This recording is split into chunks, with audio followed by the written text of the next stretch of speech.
So this question starts off providing us with this equation here. The question goes on to say, in the given equation, C is a positive constant. Which of the following is one of the solutions to the given equation? So one of, that's very interesting. So I'm going to rewrite what I have, x squared over radical x squared minus c squared. Actually, I'm not going to rewrite it. So let's say I'm going to combine these two guys. They're like terms to me because they both have a same denominator. So I'm going to subtract this from both sides. So in doing so, I'd have x squared over that minus c squared over the exact same denominator equals 39. Because I have a common denominator on my left-hand side, I can combine that into a single fraction.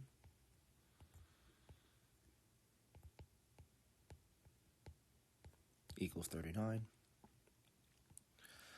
Because I see that, both numerator and denominator say x squared minus c squared, I'm actually going to do something kind of weird here. I'm going to square both sides of this equation.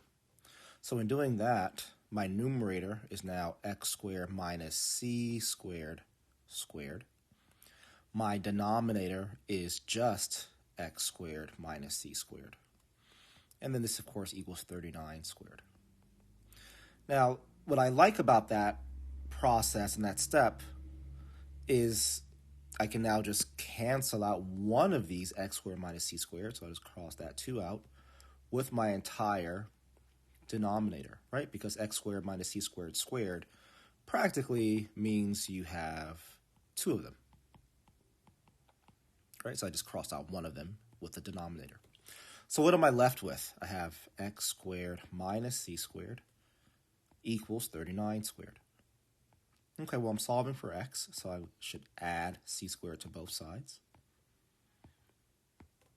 So I'm left with x squared equals c squared plus 39 squared. And again, because I'm solving for x, I need to square root both sides, which would give me x is equal to plus or minus the square root of c squared plus 39 squared. And therefore, the answer must be choice D, right? It's just the minus version of this because, of course, we could have a c squared plus 39 squared. That's one answer. And the other is the negative c squared plus 39 squared. So there's our answer listed, choice D.